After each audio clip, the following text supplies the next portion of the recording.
मग घोळ लोकसभेलाच केला असताना घोळ झाला असता तर ओमराजे खासदार झाला असता का? मशनीवर गैरविश्वास दाखवू नका.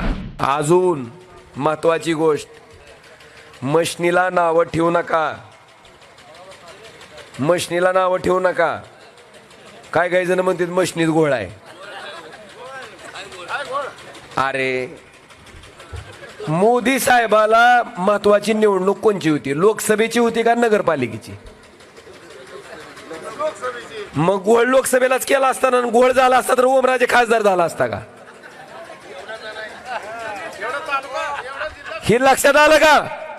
मशनीत घोळ नाही. पण आपण काय बघायचं, लक्ष ठेवायचं. कुठं लक्ष ठेवायचं? मतदानाला सकाळी मशीन आणली की तुम्हाला 50 मतं टाकून दाखवते आणि 50 मतं टाकल्यावर ती मोजून दाखवते की तुम्ही टाकलेल्या माणसालाच मतदान केलंय का.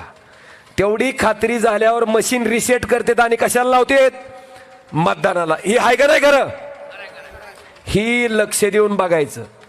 दिवसभर मतदान झाल्यावर पीटी पॅक करताना त्या मशीनवरचा सिरियल नंबर लिहून घ्यायचा 7C फॉर्मवर आणि मतमोजणी करताना त्याच सिरियल नंबरची मशीन तिथं आली का नाही ह्या गोष्टीची खात्री करायची.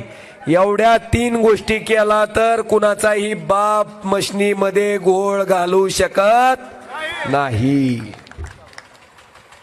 मशनीवर गैरविश्वास दाखवू नका. तुम्ही जर म्हणला कुणाला बी दाबलं तर त्यांना जाते, लोक म्हणतील मग त्यांनाच टाकू. गैरविश्वास दाखवायचा, कारण मतदान उद्या कशावर करायचं आपल्याला. आता दुसरं, महाराष्ट्रातील सर्व बातम्यांचे विश्वासार्ह व्यासपीठ, सकाळच्या सर्व सोशल मीडिया प्लॅटफॉर्मला लाईक, फॉलो आणि सबस्क्राईब करा.